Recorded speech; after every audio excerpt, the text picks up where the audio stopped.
Hello everyone, Resident Evil Zero. Shadefyre here, and welcome back to Let's Play Resident Evil Zero HD Remaster. This is episode 2. Last time, well, we saw a train get attacked by a Castlevania character and his leech friends. Then, STAR's Bravo team was sent out into the woods to investigate the cannibal murders, and split up to find another murderer who had apparently escaped from his incoming execution, Billy Cohen here. And then rookie member Rebecca found this train in the woods and decided to explore. Met up with Billy, met up with a bunch of zombies, and now she's locked herself in a small room. And we'll need to help her get out. Oh, that's not the door I wanted to go through. Off to a great start. I didn't leave any stuff in here, did I? No. So Rebecca needs a sharp object to get out of the room she's stuck in. And of course, we can't just use the obvious solution and give her one of the combat knife that Billy had, because that's the wrong kind of sharp. Though I guess I'll give them a pass in this case, because it would be pretty hard to fit a combat knife into a, keyhole that's jammed up. Got a map of the train here. As you can see, there are only 2 rooms on the first floor that we haven't been to. The front car, and the very last car, where the kitchen is. There's also some rooms upstairs we haven't seen. And you can see there's Rebecca locked in up there.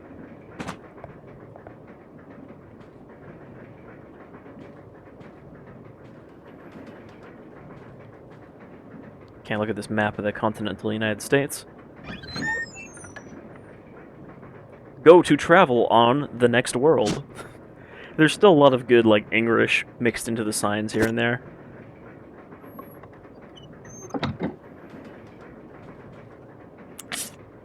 Alright, so we got this briefcase.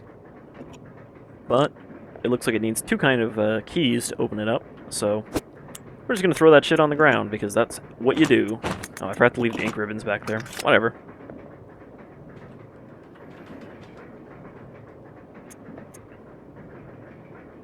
Alright, so inside that bag that we found is the key to the driver compartment. We need 2 keys, and he's lost his own key, so it's not even in here. Great conductor.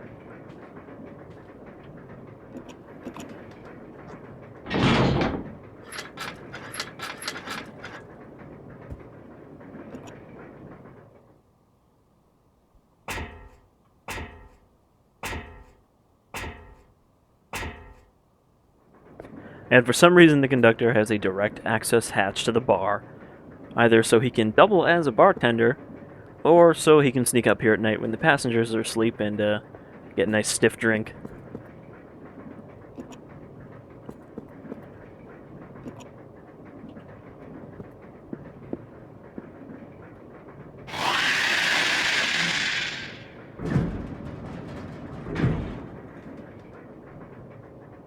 Boy, it sure is windy out there.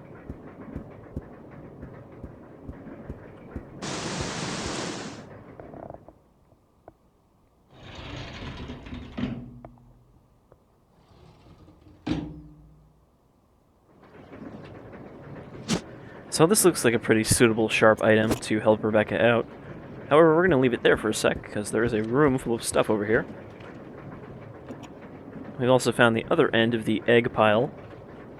Look at the map here. You can see there is a room that is blocked off right now by the eggs, but maybe we'll be able to get in there later.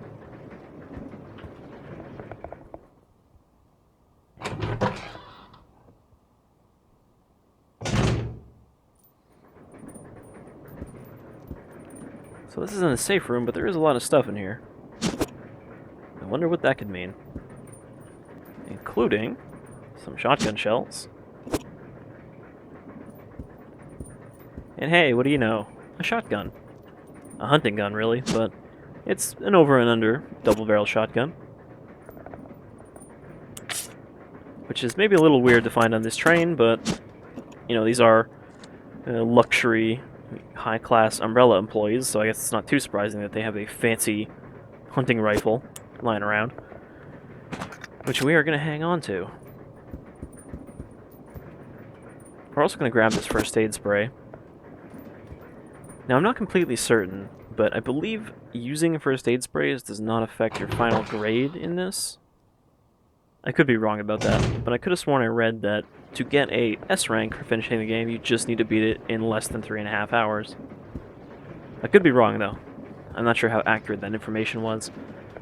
So, we're just gonna hold on to this real tight.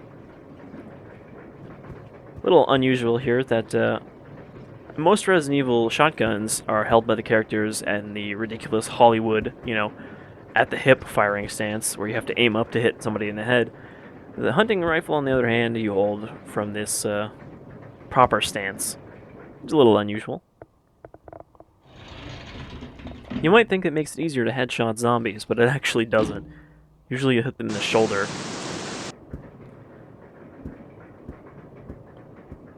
Just gonna slowly walk back.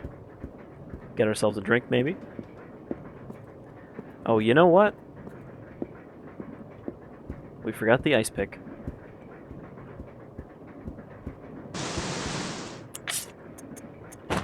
Would you call that an ice pick?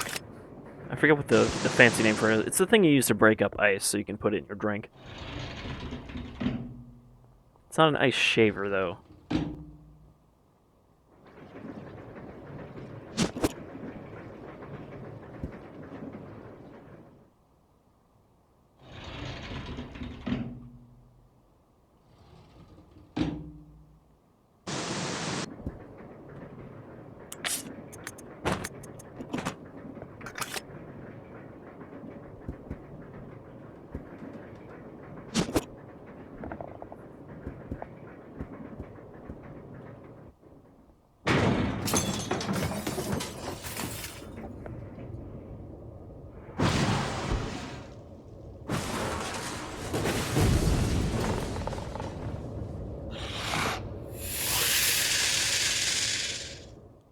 I guess it's probably not too surprising that there was a boss there.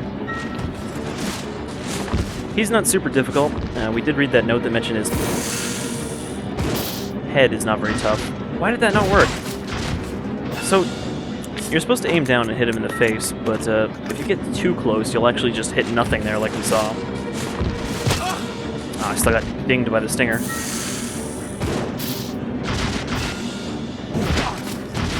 I don't know why it's not working now. You're supposed to be able to aim straight down into his face. Maybe it only works when he's about to attack. But this boss is fairly easy, honestly. He gets stunned every time you do hit him in his weak spot. I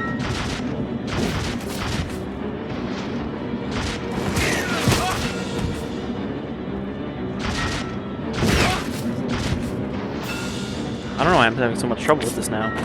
Usually it's not very hard to hit him in his weak spot, but the hit detection's being a little off here. There we go. Usually you just run in a circle, get him to start to attack. There we go. Now we're cooking with gasoline.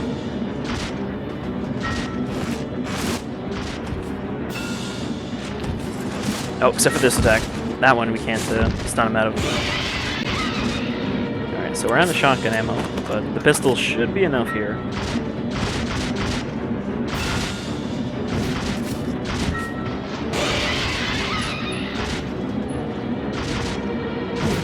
I actually probably could have done this whole fight with the pistol, honestly. Got a little too close there for the last shot.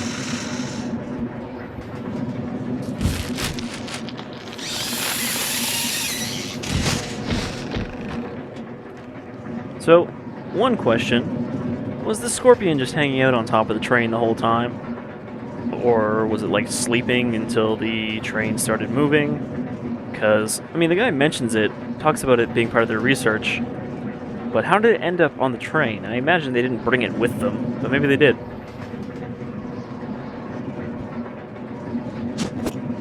So Billy got put into yellow caution. If we were Rebecca, we'd probably be in orange or red from the hits we took.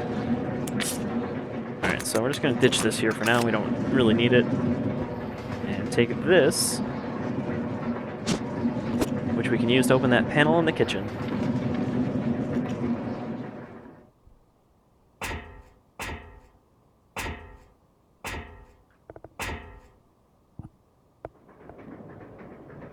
We don't really need these herbs right this second. And we'll take this case. Just in case. No, we're going to leave this out in the hallway.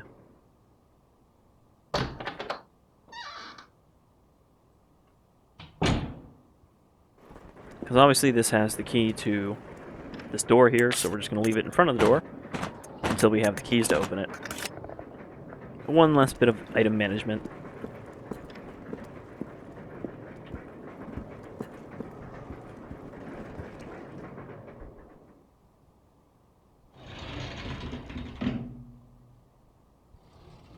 I believe we left a zombie here, yep. Ah, shit. Thought I could get past him there.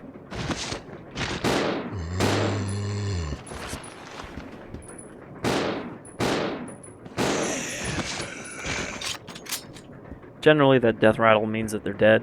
They don't always do that when they die, but I think they're always dead when they do that.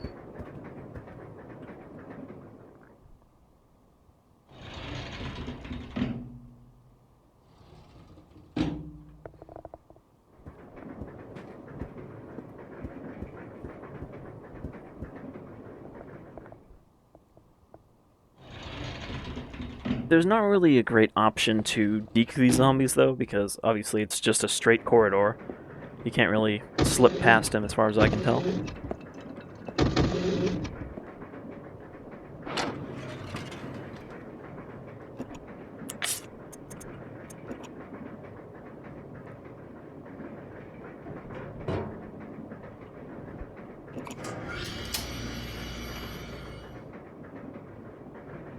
And I guess we'll use this first aid spray.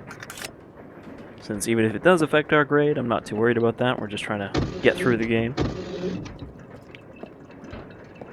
And we'll use our panel opener.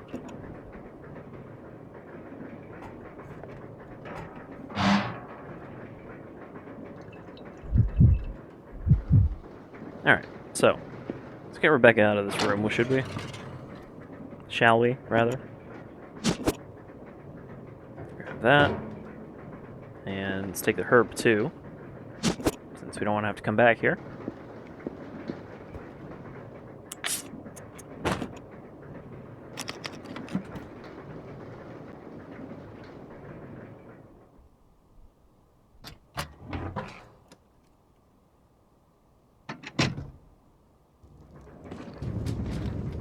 Flaming zombie, but he's going to get ignored as well.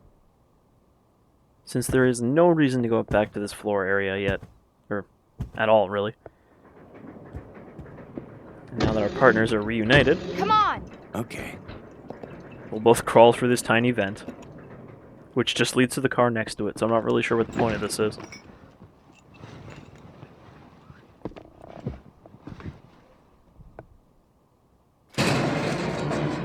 Why were they keeping zombie dogs back here?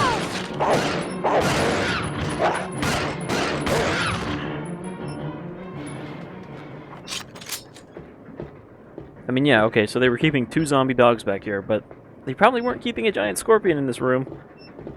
Unless that's what this is here. There's kind of a big, like, crate against the wall. Maybe it broke out. More shotgun ammo.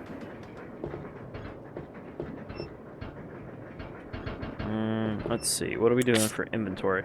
Okay, Rebecca's just got a bunch of herbs. We're going to use one and combine the other ones. Billy's got plenty of space, though. So let's grab this, which is one of the keys for the briefcase.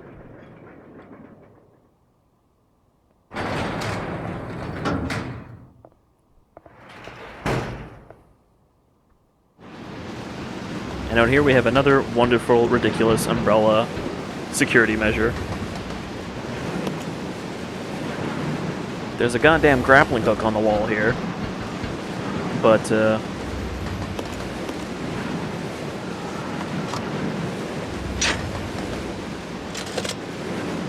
and let's go get it. Oh no! So here's another one of the standard types of puzzles we'll be seeing throughout the game. This way. Okay. We need to split our 2 characters up to do something quickly. In this case, have one person pull the lever while the other one grabs the hookshot. I'll go alone. Roger. So I'm using my double controls here to get them out of position.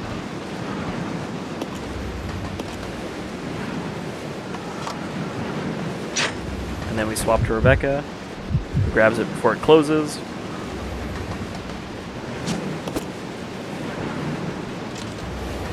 The ridiculous thing is what this thing is here for.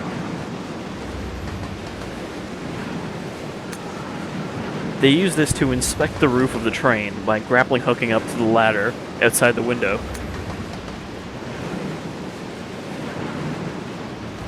An important point there is that we can only send one character through areas that require this. The 80 kilogram thing doesn't matter though, since neither of them weigh more than that.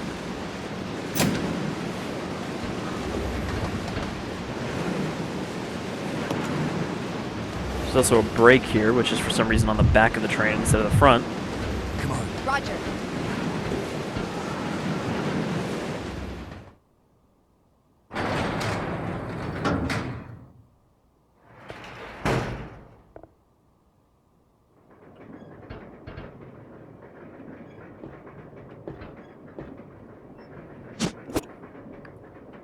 I wonder what we need that gas tank for. That's another sort of new thing we can do in this.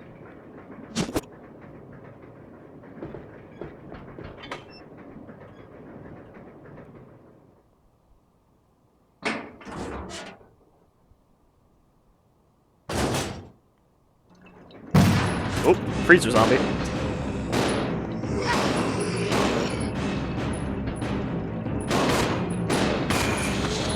One useful thing is that if your partner gets grabbed while you have your other character there, shooting the zombie that's grabbing them will prevent them from taking damage.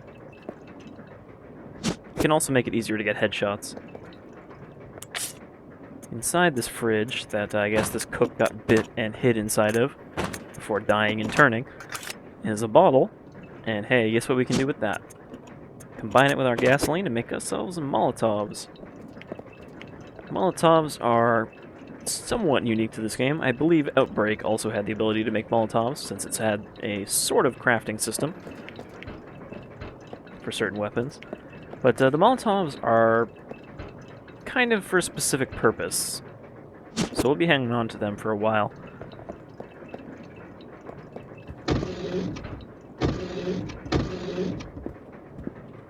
They're decent against zombies as well, but kind of a waste, honestly. They're more valuable than the pistol bullets it would take to kill a zombie.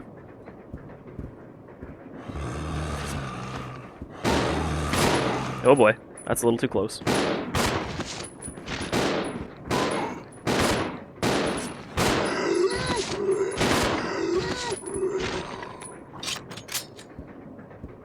See, like in this case, Rebecca was actually doing what I wanted her to do, but never give your AI character a good weapon when you're, you know, bringing them along with you, because they will waste all of the ammo for it.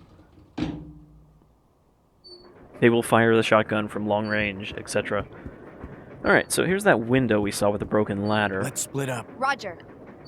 So, switch Rebecca here. We have one space, which I think is all we need. So we're going to send her up there.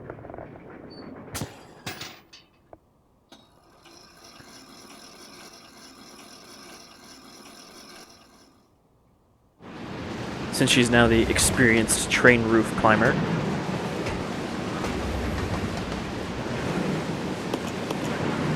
At least this time she's voluntarily jumping down. Sorry to drop in on you, buddy.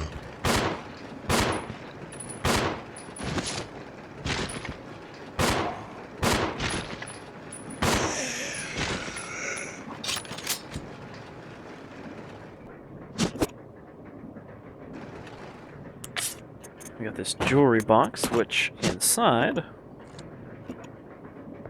is the other key we need. Which, now that I think about it, looks a lot like the ESO logo.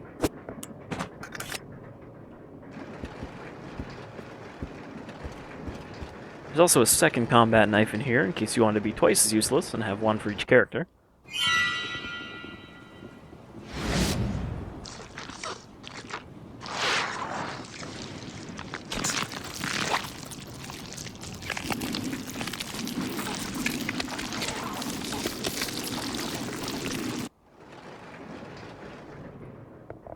Well, isn't that convenient? Because it means that the eggs hatching prevent Rebecca from being trapped in that room behind the eggs.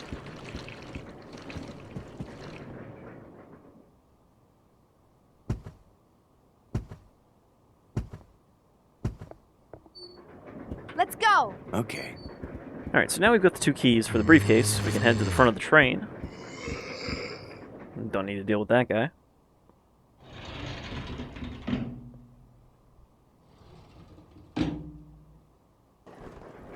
And hopefully we can get the brakes going on this thing and, you know, stop this crazy train.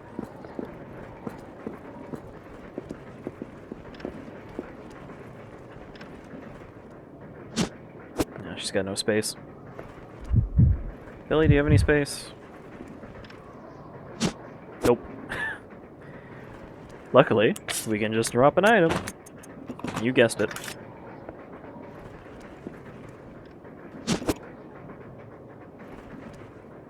Alright, so combine this with this and hit exchange. I'm glad that you can swap items from this screen as long as your 2 characters are close together instead of having to like drop them and then pick them up again. And now that we slotted those in,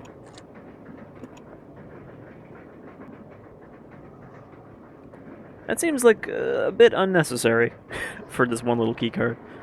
Plus, since this thing is made of leather, you think we could have just, you know, cut it open with the combat knife or something, but no, that would be cheating.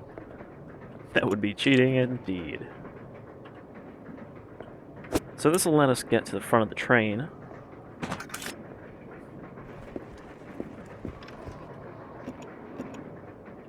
And we do have that, hopefully.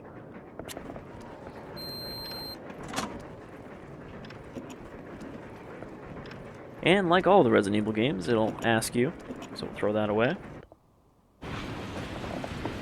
This is Delta Team. This is Delta Team. We have gained control of the train. Over. Understood. This does not make any sense. How was the T-virus leaked? And why did it contaminate both the lab and the mansion, as well as a train almost 3 miles away? That's irrelevant. We must make sure no knowledge of this gets out. Destroy the train. Completely. How far away are you from the nearest branch line? About 10 minutes to... What happened?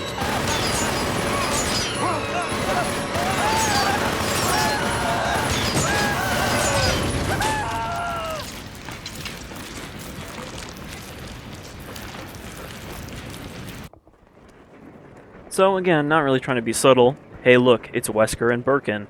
Those 2 umbrella guys. You remember them, right? They appear sporadically throughout this game and never directly interact with the characters at all. And kind of feel like maybe they were shoehorned in after the fact.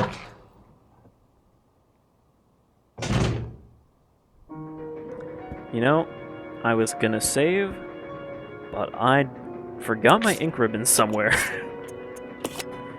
I think they're in the conductor's office, right? Yeah. I'll go check over there. Okay. So Rebecca will go check over there.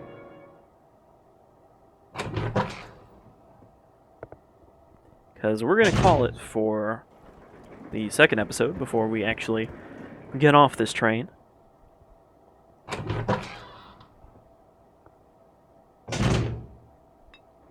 I'd like to prefer to... Oh, that's the wrong door also. I'd prefer to keep these episodes kind of short.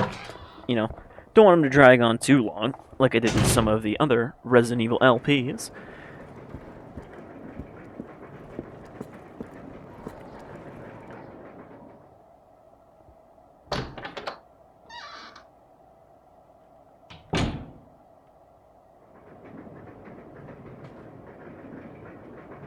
How much space do you have, Becky? Alright, we can drop this because we don't need it right now. So we'll take the ink ribbons.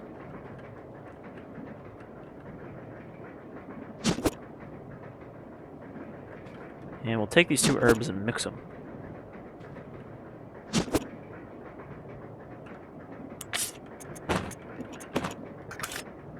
I think we're actually doing pretty good on healing items right now.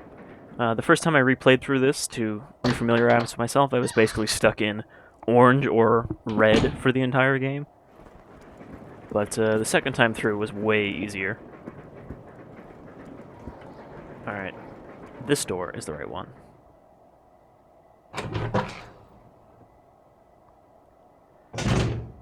Alright, so save it here.